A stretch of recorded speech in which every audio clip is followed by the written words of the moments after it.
É bom sempre estar acompanhado, né? Eu acho que isso é bom. Não consigo. Vira um pouquinho só para cá. Então, gente, primeiro, mais uma vez, agradecer a vocês pelo convite, né? Agradecer a Rede Cerrado, agradecer as organizações que estão envolvidas na construção desse encontro. É uma satisfação enorme, obviamente, para mim, como catingueiro, como que venho lá das terras da Caatinga, poder fazer esse diálogo que eu falei para vocês logo cedo, né, que me parece, olhando para os mapas, do mapa que eu vou apresentar daqui a pouco, que tem um abraço assim, do Cerrado na Caatinga, e eu acho que isso é algo super simbólico para o que nós estamos discutindo aqui.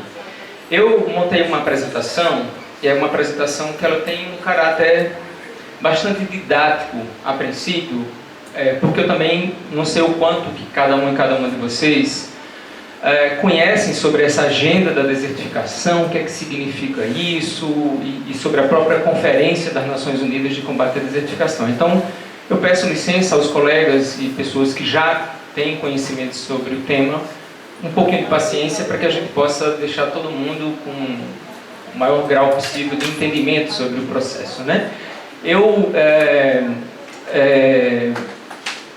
Bom, aí está um pouco do título da nossa fala, pode seguir. Pode passar. Todo mundo vai lembrar aqui que em 1992 o Brasil sediou a segunda Conferência Global sobre Meio Ambiente, que ficou muito conhecida como Rio 92, né? O ECO 92. Essa conferência ela gerou 4 grandes processos globais. Um primeiro processo foi o processo da Agenda 21. E essa Agenda 21, que era os compromissos dos países para melhorar a condição de vida, a agenda climática, ambiental, que a gente desceu a uma lógica, né, de ter a agenda global, a Agenda 21 municipal, estadual, territorial e global, e que cada país montou um conjunto de estratégias para vivenciar essa agenda. Mas, para além da Agenda 21, que foi o processo que ficou mais conhecido entre nós, também foram criados outros 3 processos. Um primeiro foi a Conferência das Nações Unidas para a Mudança do Clima, né? O segundo foi a Conferência das Nações Unidas para a Desertificação, e o terceiro foi a Convenção de Diversidade Biológica. Não nessa ordem, porque a Conferência de Combate à Desertificação, ou a Convenção de Combate à Desertificação, foi a última a ser criada, já em 94, já tinha passado a própria Conferência Ambiental, mas os países africanos, apoiados pelas organizações da sociedade civil do semiárido brasileiro, fizeram uma incidência junto às Nações Unidas, considerando que existia um contexto de agravamento das condições climáticas para as populações das regiões semiáridas do planeta e que merecia que tivesse também uma convenção que tratasse do tema de forma específica, né? Então, só em 94 é que foi criada a Convenção de Combate à Desertificação. Essa convenção... Ingrid, eu acho que eu vou ficar aí, porque eu não estou enxergando, aí eu vou ficar naquela, tira, bota, e vocês vão descobrir minha idade, e aí... Já foi, né? Eu vou ficar aqui. Mas se quiser ficar aqui comigo, seria bom. Fica aqui. Então, qual é o principal acordo internacional dessa agenda da Convenção Global de Combate à Desertificação? É tratar do tema da desertificação, e muitas vezes a desertificação ela é considerada só como um problema de terras degradadas em regiões semiáridas. Mas a desertificação, e eu vou explicar isso um pouquinho mais na frente, a desertificação é resultado do processo de degradação da terra associada à mudança do clima. Então, muitas vezes, é como se o que nós estamos discutindo de desertificação não fosse um problema climático, e é um problema climático, né? Então, eu acho que esse é um dado importante para que a gente entenda, a princípio, esse processo. E o foco da agenda da desertificação, ela é usual dentro do contexto da convenção, considerando 3 características climáticas. E nós estamos falando de clima nesse caso, que é o clima de zonas áridas, de zonas semiáridas e de zonas subúmidas secas. O que é o árido? É o que está mais próximo das áreas hiperáridas, que são os desertos. E o que é subúmido seco é o que está mais próximo das regiões subúmidas, que é onde você tem as florestas tropicais, como Mata Atlântica e Amazônia.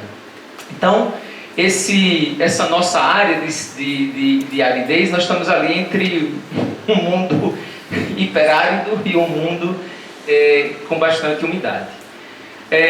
Então, reconhecer as terras secas, né, que abrigam esses ecossistemas, as populações mais vulneráveis do mundo, e aí isso é algo que eu vou mostrar para vocês com dados, que é esse que está aqui do nosso lado esquerdo da tela. São 197 países partes, né, membros da Convenção. 86% desses países são afetados pela desertificação, pela degradação da terra e pelas secas. Mas esse contexto de secas e de desertificação atinge algo em torno de 3 bilhões de pessoas no planeta. E tem um mapinha que eu vou mostrar para vocês, que ele é um pouquinho mais ousado, e eu vou passar para ele primeiro, que é esse mapa aqui. É ruim que você não vai conseguir ver, né? Vai. Esse mapa é do Atlas da Convenção das Nações Unidas de Combate à Desertificação. O que vocês estão vendo da cor mais clarinha, que é o amarelinho claro, são as zonas hiperáridas, né, que são os desertos. Até a faixa vermelha, que são as áreas subúmidas secas. Esse somatório do território entre o amarelinho claro e o vermelho são 37% da superfície do planeta. E aqui nós estamos tirando as áreas de gelo. Então, os 37% da superfície do planeta são áreas suscetíveis ao processo de desertificação ou já desertificadas. E é exatamente onde vivem esses 3 bilhões de pessoas. Quase 50% da população global, considerando que nós estamos aí próximo dos 8 bilhões de habitantes no planeta. Então, nós estamos falando de um contexto em que não é um contexto simples e que não afeta apenas alguns. Pode afetar diferentemente, porque uma seca na Espanha é diferente de uma seca no Cerrado ou na Caatinga brasileira, né? Ou seja, são contextos bastante distintos. E aí, do ponto de vista conceitual, o que é a degradação da terra? A degradação da terra é a perda da capacidade do solo e dos ecossistemas de se sustentar, de produzir. Então, quando tem um solo degradado, é onde você já perdeu essa capacidade produtiva, a capacidade do próprio ecossistema de se regenerar sozinho, de produzir água, de proteger os mananciais e tudo mais. Então, a vida fica afetada, fica ameaçada por esse processo de degradação. E esse processo de degradação, associado a um contexto de mudança de clima, de calor intenso e mudança no regime de chuvas, obviamente vai levar a um contexto de desertificação. Porque a desertificação, como eu já expliquei antes, é a degradação associada a clima, é a ausência de água no ambiente, né? E aí aqui, a ausência de água, falando do cerrado, que é a nossa caixa d'água, que tem toda essa capacidade de produção de água, não só para o bioma, mas para outros biomas brasileiros. E a seca é um fenômeno natural, que acontece em todos os lugares do mundo, e eu vou mostrar um mapa depois para vocês da seca no cerrado, de forma mais específica. Agora, obviamente que o contexto de secas, e a gente aprendeu isso lá nas séries primárias, eu sou do tempo de quinta série. Na quinta série do ciclo da água. Se não tem vegetação, não tem água. Então, quanto menos vegetação, quanto menos vegetação, mais nós vamos estar ameaçados pelo contexto de mudança do regime de chuvas, né? Você vai ter menos capacidade de produção de chuvas. Então esse é um mapa que mostra esses quase 40% das terras degradadas, né? Nesse contexto que nós vivemos. Então, olhando para a COP da desertificação, eu queria falar um pouco como é essa estrutura da Convenção das Nações Unidas de Combate à Desertificação.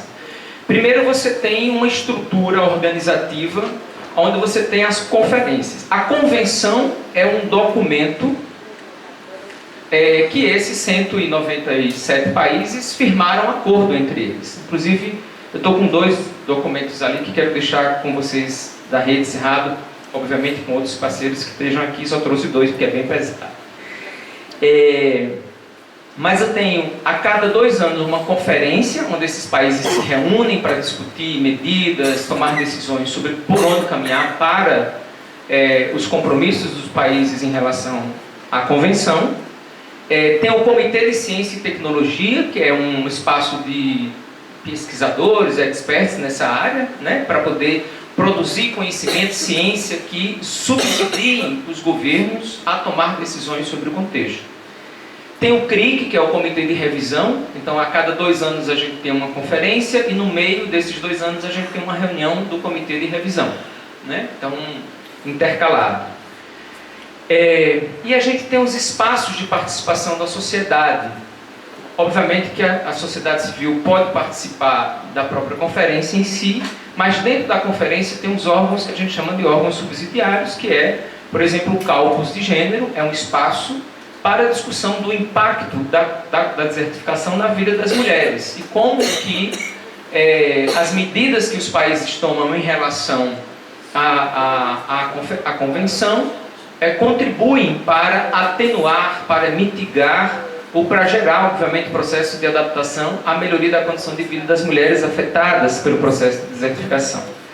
E na COP16, né, em Riad, em 2024, que já foi durante esse governo do presidente Lula, a gente estava ainda com a ministra Marina Silva no Ministério do Meio Ambiente, a gente foi para Riad e a secretária Edel Moraes, que é a secretária nossa de Povos e Comunidades Tradicionais, ela liderou a nossa equipe e o Brasil propôs a criação de 2 outros espaços de participação. Um espaço de comunidades locais, que para nós no Brasil é comunidades, povos e comunidades tradicionais, mas na comunidade internacional o termo é comunidade local, e o Caucus de Povos Indígenas, né? Todos 2 foram aprovados e estão no momento agora de, certamente alguns e algumas de vocês estão participando dos processos de escuta e de formulação dos termos de referência para instalação desses 2 espaços. E existe ainda o Fórum de Juventudes da UNCCD, que não é orgânico, mas ele se reúne a cada conferência, obviamente mobilizando jovens de todos os territórios, países. E toda essa participação da sociedade civil é também resultado dos processos de apoio dos governos, né, das partes, para que se tenha representação dessas comunidades indígenas, povos, comunidades tradicionais ou comunidades locais e mulheres e jovens nesses espaços. A gente tem um marco estratégico da convenção, foi um documento que foi elaborado pelos países para gerar compromissos dos países entre 2018 e 2030, alinhando com a Agenda 2030, né, dos ODS, dos Objetivos do Desenvolvimento Sustentável. E nesse momento a gente já está elaborando um novo marco estratégico para pós-2030, né, com o intuito de que tenha tempo suficiente para os países poderem contribuir, trazer questões relacionadas a esse processo. Claro, tem tempo ainda, até o final de 2030, muita coisa, e certamente essa COP agora, que a gente vai viver em 2026, que é a COP17, vai tratar desse tema também. E eu trago que são 2 desafios que para a gente são sempre muito importantes, que é o desafio do financiamento, considerando que muitas vezes, e aí eu retomo a minha fala inicialmente, como essa convenção é muito tida como... não, isso é um problema físico da degradação da Terra e não se associa à agenda climática, muitas vezes a gente fica de fora dos financiamentos porque não se entende que o processo de desertificação é um processo também resultado da mudança do clima. Então é a convenção que a gente tem menos recursos e menos investimentos das 3 convenções do Rio de clima, biodiversidade e desertificação. O que é lamentável, obviamente, porque é exatamente nessas regiões afetadas pela semiaridez onde você tem as populações mais vulnerabilizadas do ponto de vista econômico, social, de ataque aos territórios, de menos condições socioeconômicas de enfrentar e de gerar resiliência à questão climática. E o outro é a sinergia. A sinergia é esse conceito de como é que as três COPs, as três convenções dialogam entre elas, né? Porque quando a gente está falando de degradação da terra e de recuperação, a gente está falando também de recomposição de biodiversidade, a gente está falando de captação de carbono, a gente está falando de enfrentamento à mudança do clima, né? Então, acho que esse é um dos desafios que a gente tem aí nesse processo. Esse aqui é o histórico das COPs da desertificação, que eu trouxe muito mais como curiosidade para vocês, é que a gente já teve no Brasil uma COP da desertificação. Ela aconteceu em 2003, aliás, em 1999, foi a COP 3, e aconteceu na cidade do Recife. Há quem diga, na briga entre Recife e Olinda, que foi em Olinda. O centro de convenções fica ali, entre uma cidade e outra, mas oficialmente foi em Recife. Em Recife, e o que é algo que é bem interessante é que foi exatamente na COP3, em 1999, que surgiu a ASA, a Articulação do Semiárido, como rede da sociedade civil em defesa da convivência com o semiárido e gerando um novo paradigma de se olhar para o território, que ao invés de trabalhar com o conceito que o Estado brasileiro trabalhou historicamente de combate à seca, mas procurar a construção do conceito de convivência com o semiárido, né? Ou seja, a agenda está aí e nós precisamos aprender a conviver, obviamente fazendo todo o enfrentamento necessário, mas a conviver com o processo, com a agenda climática. Nasceu também o programa, foi lançado oficialmente o programa 1 milhão de cisternas, né, que é reconhecida pela Convenção de Combate à Desertificação como uma política, uma política global, de referência global. Eles chamam o termo de política para o futuro. É uma política reconhecida como a maior política de adaptação às mudanças climáticas na região semiárida, nas regiões semiáridas do planeta. E esse ano, em 2026, nós vamos viver a COP17 da desertificação, que vai acontecer na Mongólia, que está ali vizinho na China. Eu não trouxe aqui um mapa para mostrar, mas depois vocês podem ver aí por curiosidades. Eu vou tentar passar mais rápido, porque eu acho que eu preciso ganhar tempo. Isso aqui são dados sobre a COP de Riad, na Arábia Saudita, que nós fomos em 2024. 120 pessoas brasileiras participaram, brasileiros participaram dessa conferência. Nós tivemos a presença de povos e comunidades tradicionais, de agricultores familiares, pessoal do Pantanal, indígenas, comunidades quilombolas, não lembro todas as denominações, mas teve uma representação bem significativa. A gente ficou muito feliz com essa possibilidade. E foi a primeira vez que a gente teve esse espaço aqui, que a gente chamou de Pavilhão Brasil, para que pudesse falar das experiências brasileiras. Foram 23 painéis e atividades que a gente construiu com outros países. E agora a gente segue, para a COP17 na Mongólia, que acontece do dia 17 a 28 de agosto. E nós estamos aqui exatamente discutindo o Cerrado no mundo, né? Então o Cerrado precisa ir para a Mongólia para falar com os outros países, falar com os organismos multilaterais, falar com as agências de fomento sobre o impacto do processo de desertificação no Cerrado brasileiro. Quais são os instrumentos hoje da política nacional de combate, ou que a gente diz que são os instrumentos da agenda de combate à desertificação que a gente tem hoje no Brasil formalmente? O próprio texto da Convenção, que é um texto de um decreto do Executivo, que é de 98, a Política Nacional de Combate à Desertificação, que foi sancionada pela presidenta Dilma em 2015, a Comissão Nacional de Combate à Desertificação, e a gente, na formação da Comissão Nacional, diferente de 2008, que ela era uma comissão quase tripartite, eram estados, governo federal e sociedade civil. Essa comissão agora é uma comissão paritária, 50% sociedade, 50% governo, incluindo os governos dos estados, representação dos estados e municípios. E nessa formação dessa comissão, nós também garantimos a presença de comunidades tradicionais, de organizações de mulheres, de organizações indígenas, considerando que é importante ter essas vozes dentro da comissão, que é o espaço do controle social da implementação da política.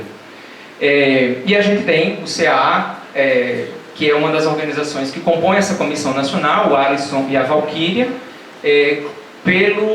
pela parte da região semiárida que pega o estado de Minas, que a gente também tem uma composição de representação da sociedade civil por estado, né, da região.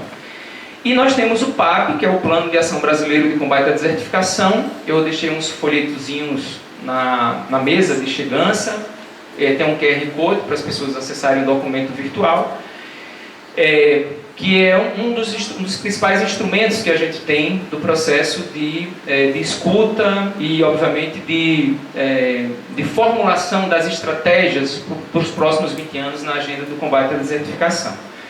Nesse processo foram mais de 1.500 pessoas escutadas em 15 seminários. A gente fez um seminário em Montes Claros para fazer uma escuta da região, né, do estado de Minas. Fizemos depois um outro encontro em Brasília, pegando o contexto de Cerrado, porque também a gente olhou para as outras regiões do Brasil, que mesmo que não tenham áreas suscetíveis à desertificação, mas tem contexto de degradação de terra e de secas. E aqui a gente vai entrar nos dados que eu acho que eles são bem importantes para deixar vocês situadas e situados, que é esses dados desses mapas. Esse mapa aqui é um mapa de 2004, que mostra, essa área laranja é a área que a gente chama de semiárido, clima. Não estou falando de território não, tá? De clima semiárido.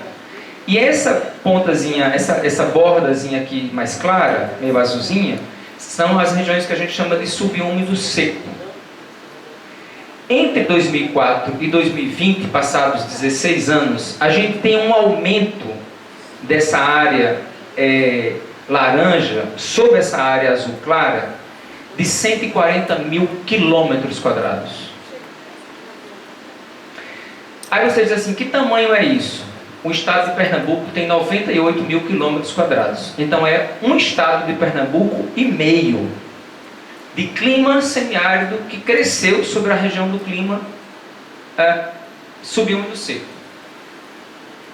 Minha apresentação está assim. E aí eu vou mostrar isso aqui para vocês. Prestem atenção nesse mapa, porque ele começa com um ciclo que é de 61 a 91, de 70 a 2000, de 80 a 2010 e de 90 a 2020. São ciclos de 30 em 30 anos que o CEMADEM usa como metodologia para identificar esse processo do clima de aridez no Brasil.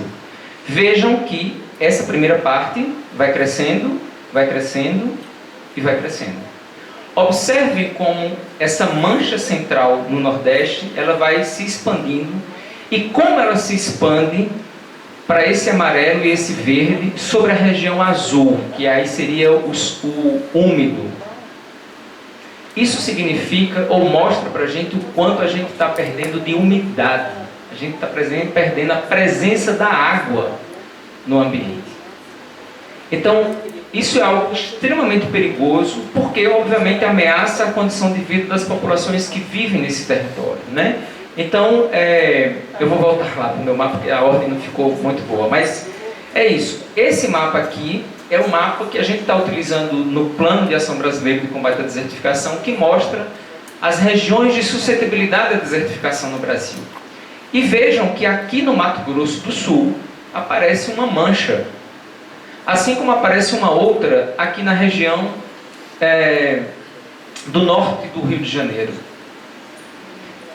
Não é que lá está desertificando não, mas apareceu um primeiro estudo que mostra uma suscetibilidade a essa perda de umidade nas duas regiões. Se nós estamos falando de Pantanal e Pantanal como uma região alagada, por que isso está ocorrendo? Segundo dados do MapBioma, nos últimos 30 anos, o Pantanal foi a região, o bioma do Brasil, onde mais perdeu superfície de água. Obviamente porque tem um projeto de ocupação daquele território, de perda da vegetação, de avanço da agricultura pecuarista, de divisão das terras alagadas do Pantanal, exatamente para a criação de gado, a criação bovina. Isso está fazendo com que o Pantanal perca essa capacidade de retenção e presença de água. Claro, o desmatamento e as queimadas que também ocorreram nesses últimos ciclos, mostra essa perda, né? Então esse é um pouco desse contexto. Aqui é aquele mapa animado, mas um pouco mais... aqui é o que vai mostrando para a gente de forma um pouco mais didática. E olhem que essa região marrom que está aqui nesse mapa e que nesse outro animado aqui vai mostrar essa pontinha aqui, ó. Ela é bem rápida, mas dá para vocês verem. Agora. Isso é a primeira área de clima árido que foi identificado no Brasil. E isso nós não estamos dizendo que é deserto. Nós só estamos falando de clima, obviamente de perda de uma área com muita perda de água, de umidade. E aí a gente diz, bom, por que isso está ocorrendo, né? Vejam esse mapa, que é um mapa que mostra onde é que a gente tem um processo de desmatamento muito mais intenso nesses últimos ciclos. Isso é fonte do Microbiomas, que mostra para a gente que em 2024, 42% da perda de vegetação nativa que ocorreu na região do Mato Piba, obviamente é algo em torno de 516 mil quilômetros quadrados de perda de vegetação, né? Então, isso aqui é cerrado, né? Isso aqui é a região do cerrado. Obviamente que isso afeta todo o processo das bacias hidrográficas, o contexto de disponibilidade de água. E aqui eu mostro para vocês um mapa onde apresenta para a gente o cerrado e o processo de degradação da terra. Essa classificação vai do roxo intenso até um verde escuro. O que é roxo intenso é onde a gente já está no nível 5, que é um nível de degradação severa, onde a perda de produtividade do solo foi bastante afetada. E aqui onde eu estou falando do abraço. Vejam que essa é a entradazinha do cerrado aqui na Caatinga. Isso aqui é um abraço. Não sei se eu estou poeta demais hoje, mas eu estou sentindo assim, vem cá que eu estou junto com você. Então, ok. Esse contorno que vocês estão vendo aqui, isso aqui é o mapa do cerrado, e esse contornozinho que vocês estão vendo aqui é a área suscetível à desertificação no cerrado, né? Ou seja, junto com a Caatinga e uma parte da Mata Atlântica, compõe toda a área de suscetibilidade à desertificação no Brasil. Mas vocês olhem que esse ponto aqui, ó, mais extremo, oeste da Bahia, já chegando aqui no Tocantins e no Goiás, é exatamente a região do Mato Piba, onde você tem um processo de degradação da terra associado à atividade econômica desenvolvida naquele território.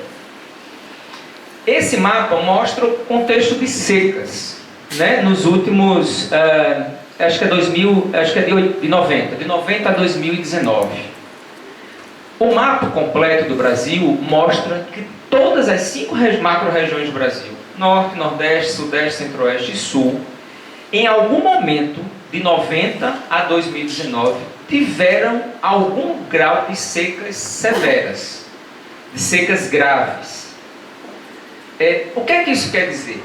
Isso quer dizer que a mudança climática, associada a tudo que nós já estamos discutindo aqui, do avanço dos grandes empreendimentos, do agronegócio, da mineração, do uso de combustíveis fósseis para o setor industrial, automobilístico e tudo mais que a gente já conhece, está gerando um processo de aquecimento global e, obviamente, associado à perda de biodiversidade, está gerando mudança no regime de chuvas em todos os biomas, né?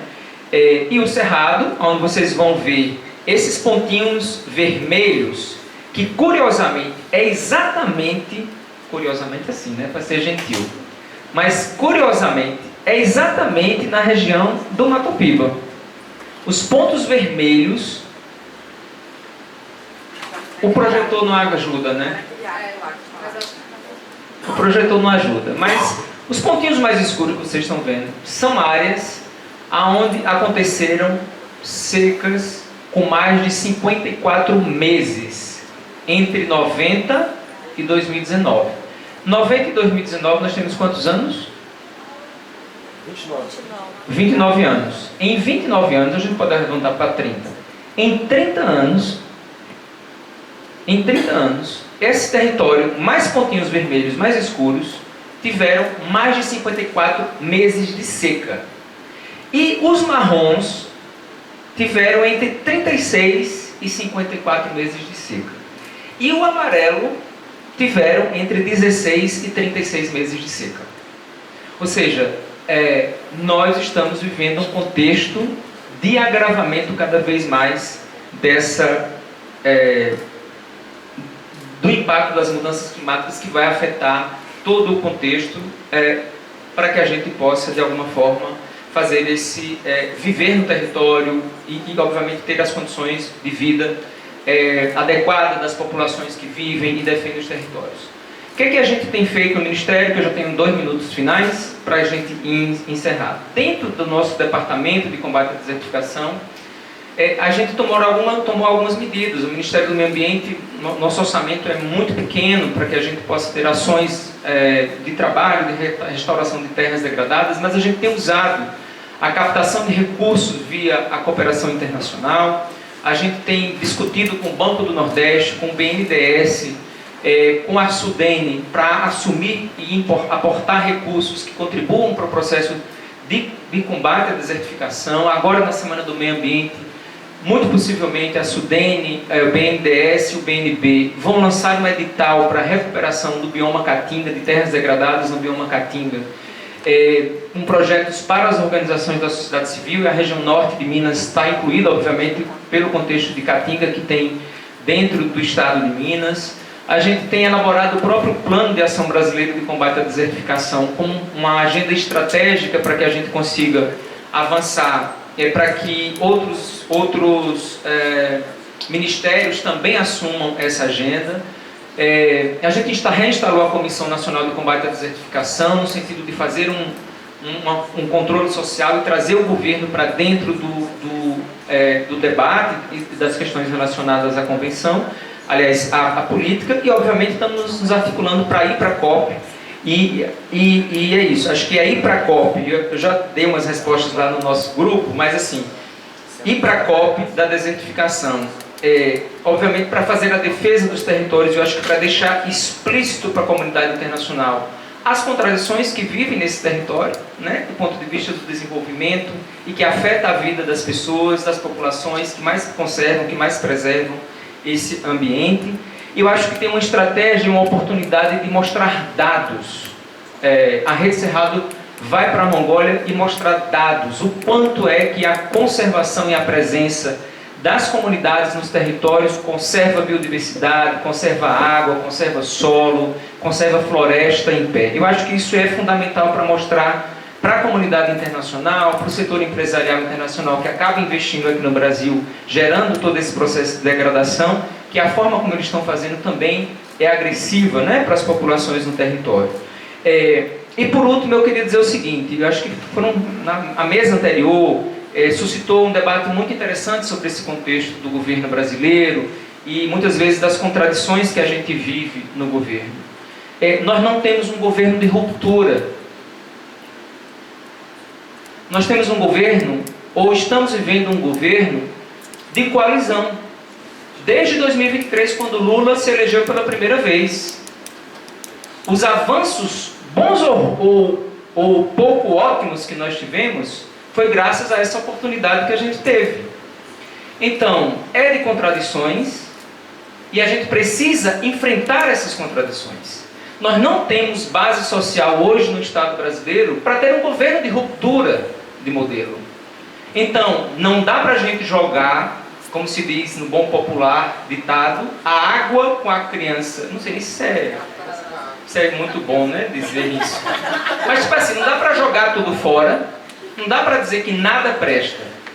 Mas é preciso reconhecer que existem contradições. E essas contradições precisam ser enfrentadas. Mas, sobretudo, eu quero deixar aqui um recado final para vocês, para quem está no governo, que teve 25 anos da vida na sociedade civil e está fazendo essa experiência de estar no governo.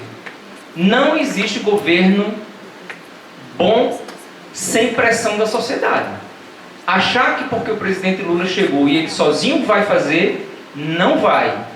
Por quê? Porque nós não temos um Congresso favorável às pautas progressistas e dos povos e comunidades tradicionais.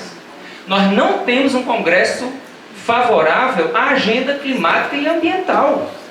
Então não tem governo que consiga avançar em determinadas questões sem o aval do Congresso no regime político que a gente vive.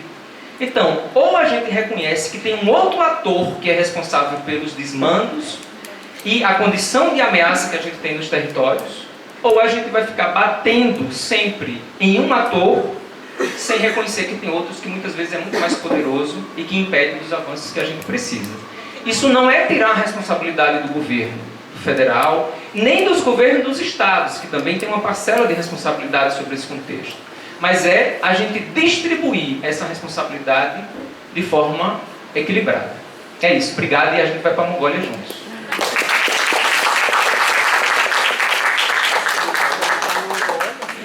Obrigada, Alexandre. A gente agora vai conectar a Denise Dora, que vai entrar remotamente para conversar conosco.